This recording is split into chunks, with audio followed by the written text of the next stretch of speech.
One of the greatest first course you can do is smoked salmon.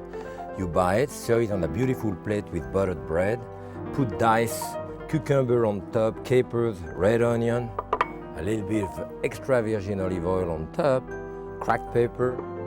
This is a terrific dish at a first course. I am Jacques Pépin and this is Fast Food My Way.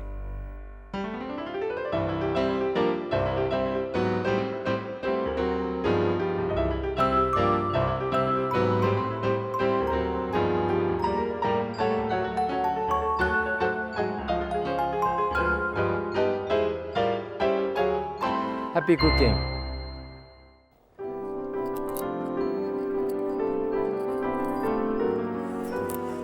I'm doing a puree of broccoli today.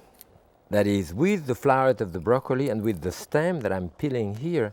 I'm doing a special relish. My wife loves those relish and she learned how to do that, or how to love it rather, in a Chinese restaurant. So the first thing that I want to do is to put those to cook. The floweret, that is. Those, as you can see, are very nice and firm. They are very tight together. An important part with broccoli, when they are in the water, when they finish cooking, don't leave them in the water. If you leave them in the water, they will taste like cabbage and very strong. So you have to remove them from the water. So there we use, I'm going to cover them, the floweret. And the stem here, you peel them. Sometimes, the peel just peel out this way. If you take some and you pull it out, as you can see. Sometimes, if it doesn't, then just peel it up. I mean, one way or the other, the outer is quite fibrous and tough. And unfortunately, people don't realize that if you peel it up, in my opinion, this is better than the flower, the top of the broccoli. This is really nice and tender, So use this. I'm going to use it in another recipe later. This you cannot use. But first, I want to start an asopao, kind of asopao or asopado. Again, kind of Spanish origin. It's kind of soupy. It's a soup. They do stew like that. In that case, I'm going to do rice, which is kind of light and a bit liquid, a bit like a soup. So we'll start like a risotto in a sense. We start with onion. And I need about 4 or 5 tablespoons of onion here. And first, of course, some olive oil. Here we are. That's it. Okay, my onion. Garlic. I have cloves of garlic here. And I think like 2 cloves would be enough. This is large clove of garlic, or fairly large. I can even open the center. Sometime, in the center of it, you have the germ, a green sprout coming in it. Very often people say you have to remove that because it's tough and it's very strong. I probably remove it about 30 years of my professional life. I've been a chef 55 years now. And after like 30 years, I said, that thing is really tough or strong. I open it and it turned out to be probably the best part of the garlic. If you go to China, they have those things sprouting out of the garlic, and they cut it out. It's like chive. It's not the flat garlic chive. It's something else. It's the sprout of garlic, but it's similar to those. And they use this, and the garlic itself, there is nothing left in it. That's what happened in spring when the garlic goes up. So this happened to be very tender. So now I don't throw it out anymore. I want to mix this, soften it a little bit, and rice. The rice that I use here is a flat rice, an arborio rice, a round rice from Piedmont, from in Italy. There is different type of rice. I use oriental rice for that too, which work quite well. What you do, you pour your rice directly into the onion. And then the conventional way of doing a risotto, this is not really a risotto, is to put a tablespoon or half a cup of stock at the time. I know that I have about 1.25 cups of rice here, and it will absorb at least 5 cups of liquid. So I already, even when I do a risotto, I do the same technique. I start with much more liquid than conventionally done. In that case, 1, 2, 3, 4. 4 of those 6-ounce ladles, that's 3 cups of liquid. Because I know one way or the other, I will need much more than that. What I do, I cover that and cook that for about 7-8 minutes, time at which it's time to add more liquid. So this is the first step. Well, my broccoli are cooked about now, it's about 5-6 minutes. This needs a little longer. So I'm going to puree the broccoli now, directly in the food processor. You know, very often the broccoli in flowerets served like this, perfectly fine with a bit of melted butter or with olive oil or stuff like this. But the puree is a bit different. Occasionally I like to have a puree, depending what the main course is, but that goes with a lot of game and chicken, even fish actually. So I'm going to put a little bit of that liquid in there, about 4 or 5 tablespoons. And that's it. Let's see.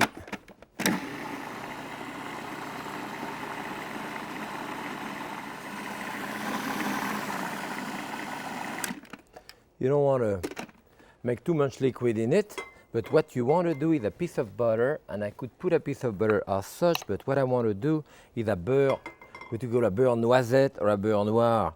That is a butter, hazelnut butter. It's cooked to an hazelnut color, and it has a strong taste of hazelnut. And that's what I want to add to my broccoli. I have to put salt, a bit of salt and pepper in there. Anyway. Here I have a nice brownish color here getting there, and that's the color that I want. Okay. Nice color.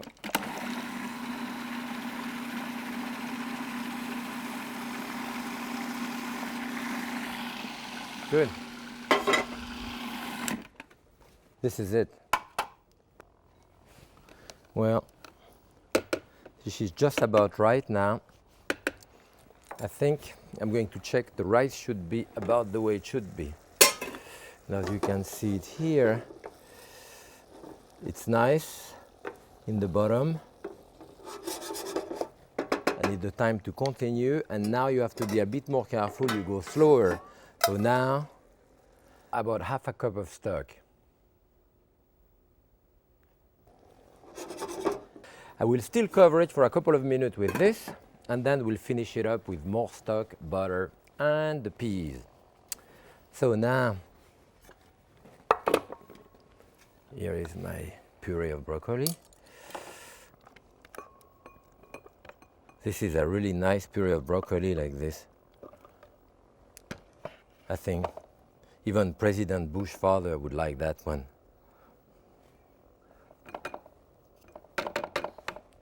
Okay.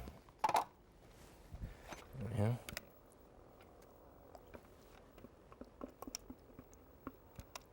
Very often the broccoli puree or other puree of green vegetable, you know, we used to do with a lot of cream or addition to this, and now, you know, which is the puree of the vegetable itself. It's actually cleaner, you know, truer to the taste of it. Here we are here. And then my broccoli stem now. So what I'm going to do is to cut it. You can cut it in basically any way you want, but this is, remember, raw broccoli which has just been peeled. I'm going to put it back in there. First you put some salt on it. The salt is going to cure it. A bit of salt to cure it. I have a bit of chopped garlic, a bit of jalapeno peppers.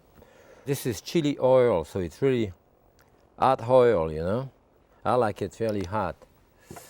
A bit of sesame oil, and this is of course the dark sesame oil that you use in Oriental food. I put a dash of balsamic vinegar, a dash of sugar, and that's it, you know. And that thing in 4 or 5 minutes, it's melted, it's nice and crunchy, and you can keep it for like a day or so in your refrigerator.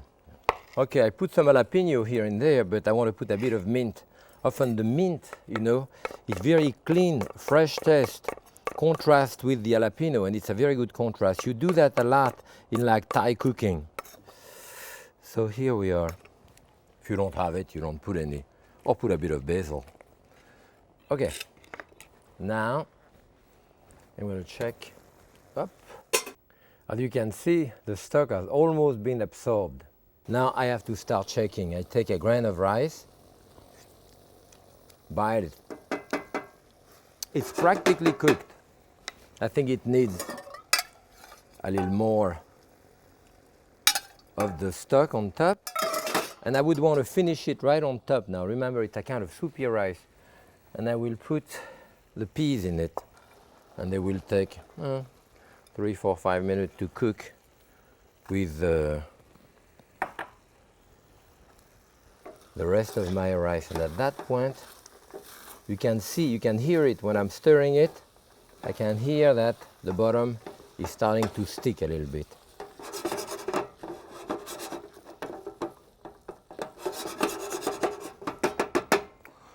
I'm going to need more stock in this.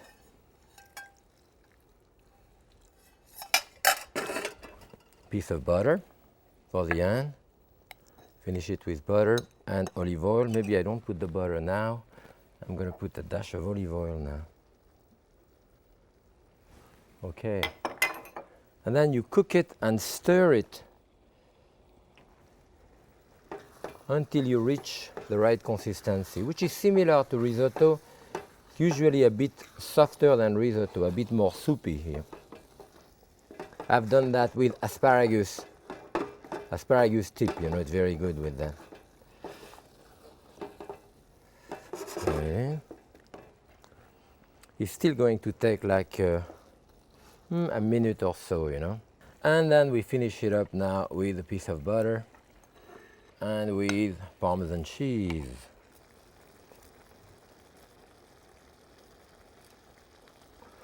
That's it. It's the type of dish that you do, you know, with friends when you're all cooking in the kitchen, sharing a glass of wine or a bottle. And this is it.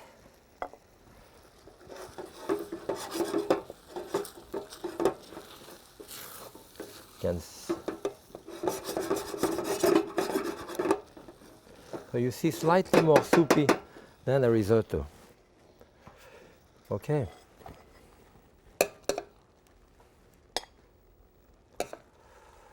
This is great with asparagus also. This is the right way of starting your meal on a cold evening. Soupy rice with pea.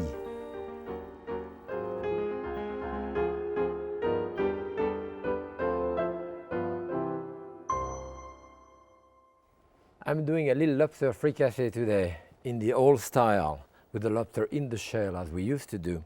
I have lobster here, you know, from Canada or Long Island, and actually those are hard shell. You can see that, and usually winter lobster are hard shell.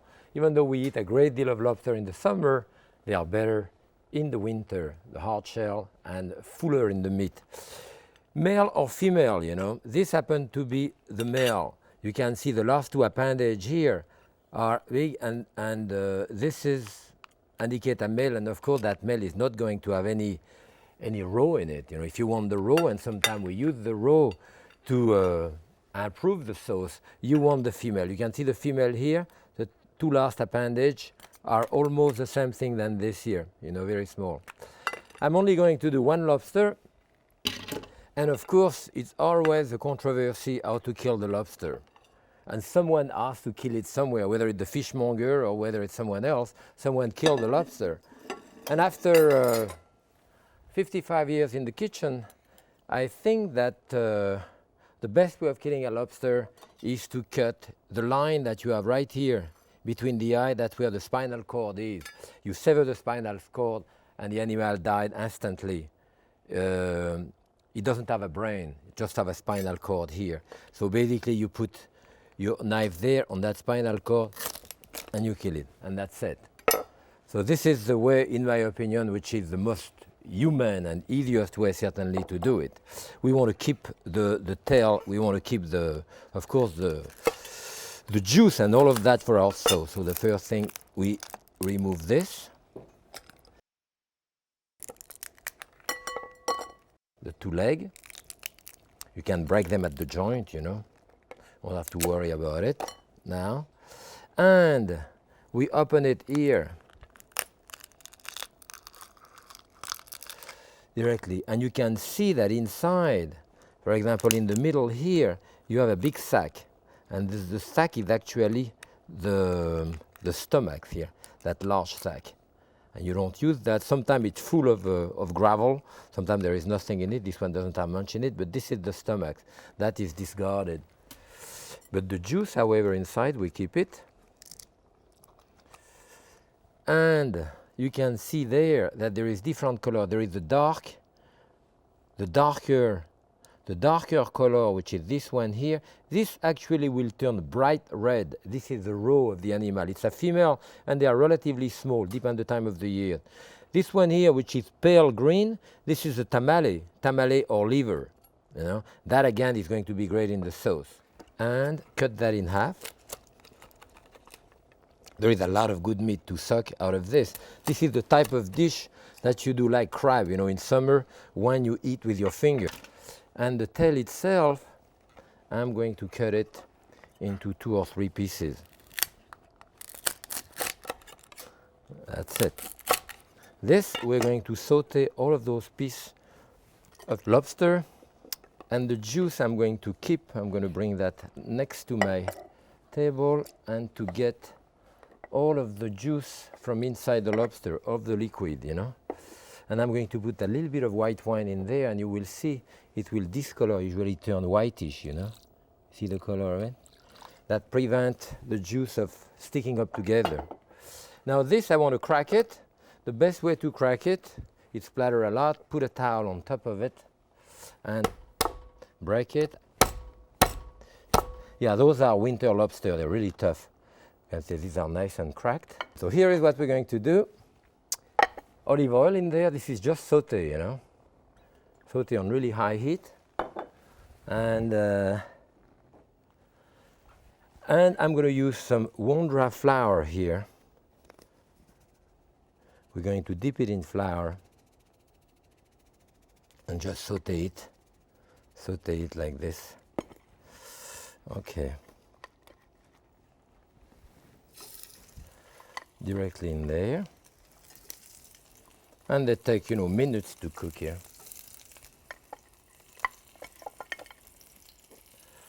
Very often, you know, when you want to do a sauce, and you say, oh, I'm afraid when I do a sauce, it forms into big lump. Well, you put that flour directly into the liquid, and it doesn't form any lump. It also makes a very crisp outside when you bread something, you know, a piece of meat, a piece of fish, any of this. So that's it. You put a bit of salt, some pepper. That's it.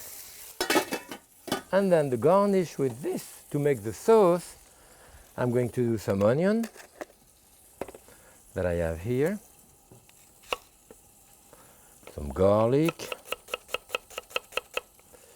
chives, tomato, all the stuff that you have from the garden, and finally I'll finish it up even with the liquid from the lobster, you know.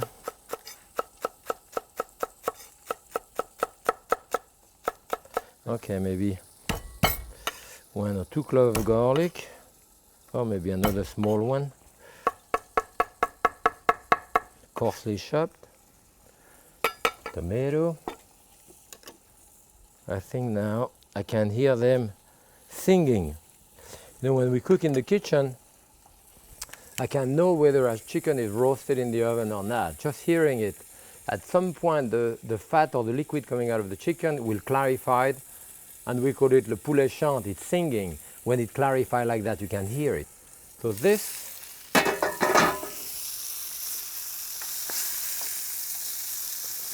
you can see from a nice nice little crust.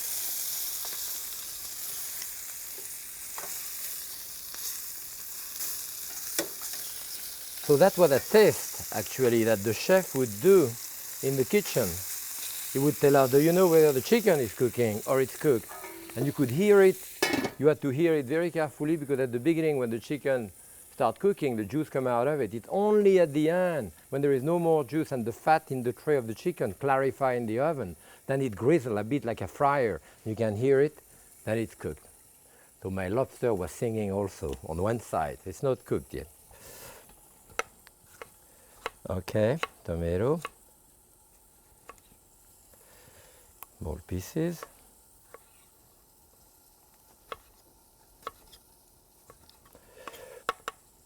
I think that the lobster should be about cooked now.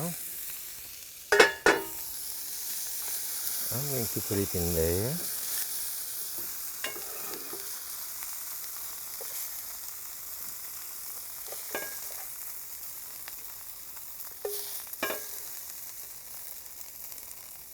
See, that's a lobster. Well, often they serve you a lobster for one. This is great for two. I'm going to put that on top to continue keeping it warm while I'm doing the sauce. Putting the vegetable in there. I want to soften those vegetables. A bit of olive oil.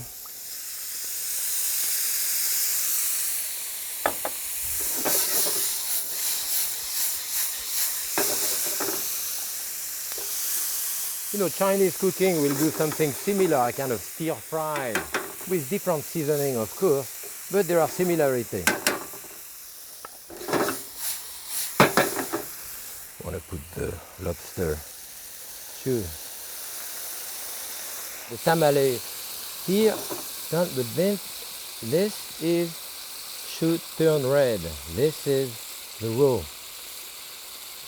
So the raw here will turn red, but the tamale here will not turn red.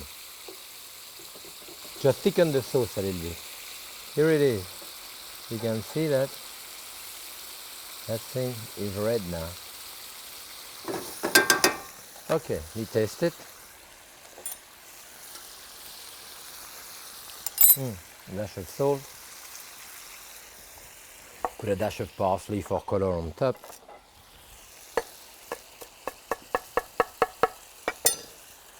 And that's it.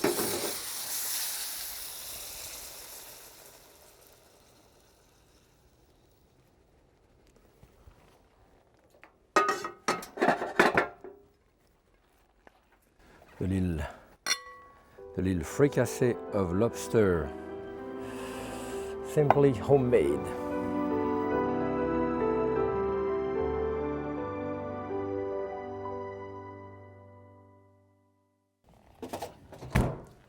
And for dessert, you never miss with ice cream. Very simple, very good, and so many variations they can do with it. I still love a good vanilla ice cream. And in our day of moderation, I think 2 scoops should be enough. 2 scoops of ice cream. And on top of this, you can put nuts. What I love on top is the hazelnut chocolate spread here. It's a pralin we use in France. There is a mixture called Chien du Jard that we do in professional kitchen, which is really, really good. I love the taste. What I did, I put that jar directly in the microwave oven for like 1.5 minutes. It's perfect to pour it. A few pistachio nuts on top if you want. A couple of cookies. And this is it, a great dessert. With that, I think I feel a little sherry would be great. I have a 30-year-old sherry here that I'm going to enjoy with my ice cream.